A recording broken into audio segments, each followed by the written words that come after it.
Apakah umat Islam boleh memberikan ucapan Selamat Natal? Pertanyaan ini selalu muncul di Indonesia pada setiap Natal pada beberapa tahun terakhir ini.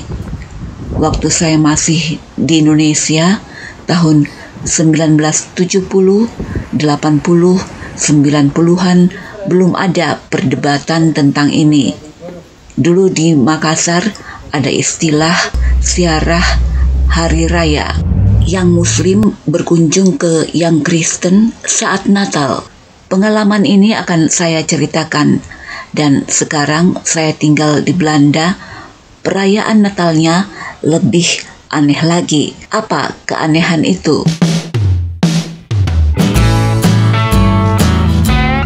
Halo teman-teman, welcome to my channel. Suasana Natal ini membuat saya mengenang saat Natal di Indonesia. Saya berjalan melewati rumah-rumah yang usianya sudah ratusan tahun, tapi masih kokoh. Ini di kota Elburg, di provinsi Gelderland di Belanda, sudah ada sejak abad ke-13. Ini kota nelayan dan kota pelabuhan. Terlihat suasana Natal, rumah-rumah dihias dengan dekorasi Natal. Tentang Natal yang paling berkesan, saya teringat waktu di Makassar dengan penduduknya yang mayoritas Muslim. Meskipun masyarakatnya mayoritas Muslim, dulu pernah ada tradisi di kota Makassar yang disebut ziarah hari raya.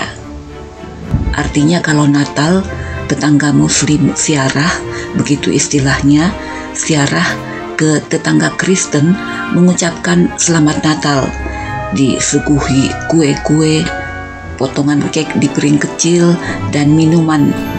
Begitu juga saat Lebaran, tetangga Kristen berkunjung ke tetangga Muslim. Bahkan tradisi ini juga waktu itu termasuk menghantar makanan ke tetangga dekat saat hari raya masing-masing agama.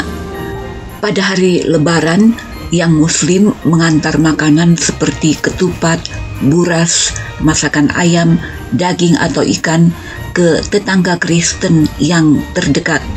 Sebaliknya saat Natal, tetangga Kristen juga mengantar makanan khas Natal ke tetangga Muslim dengan diwanti-wanti makanan ini dijamin halal. Kalau kerabat, kenalan, dan sanak saudara itu tinggalnya jauh, mereka akan ke kantor pos. Dulu belum ada internet. Mereka mengirim kartu ucapan Selamat Natal atau Selamat Lebaran. Itu tradisi dulu, sebelum di Indonesia muncul perdebatan apakah umat Muslim boleh mengucapkan Selamat Natal atau tidak. Zaman sudah berubah, tradisi ziarah hari raya ini tampaknya sudah memudar. Setelah saya tinggal di Belanda, perayaan Natalnya aneh sekali. Setidaknya bagi orang Indonesia yang terbiasa melihat Natal sebagai hari kelahiran Yesus Kristus. Di Belanda saat Natal, antar tetangga punya tradisi saling mengirim kartu Natal. Mereka tidak saling berkunjung, tapi bukan ini yang aneh.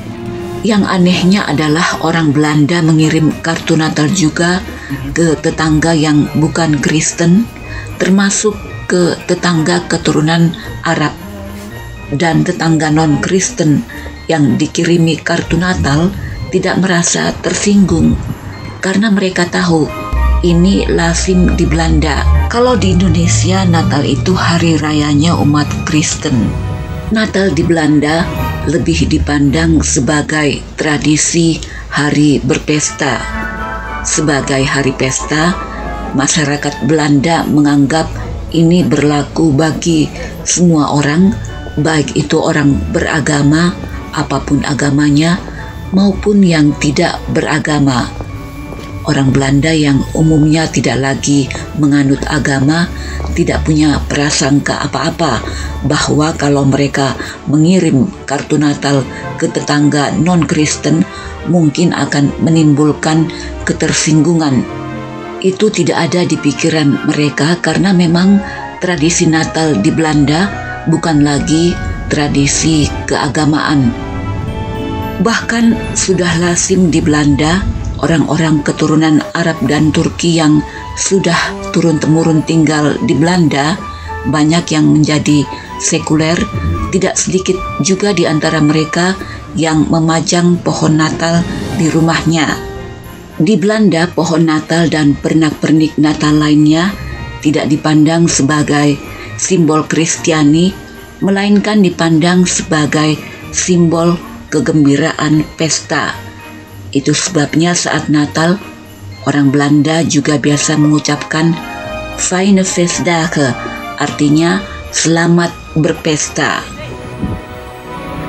Di kota Elburg ini banyak yang menikmati kegembiraan pesta liburan Natal dengan memancing ikan. Di antaranya anak-anak ini, mereka datang dari desa lain untuk memancing ikan di sini. Mereka bercerita, mereka sudah memancing ikan-ikan kecil yang selanjutnya akan dijadikan umpan untuk menangkap ikan besar. Anak ini mengatakan dia sedang mempersiapkan umpan ikan kecil di kail pancingnya, dan dia akan memperlihatkan foto tangkapan ikan super gede yang sudah berhasil ditangkapnya. Ikan sangat besar itu sudah dia jual. Dalam dunia mancing diperlukan yang kecil untuk menangkap yang besar. Begitu juga dalam bernegara diperlukan yang kecil, yaitu kerukunan warga, untuk membangun yang lebih besar, yaitu kekuatan bangsa. Terima kasih sudah nonton video ini. Sampai jumpa di video selanjutnya.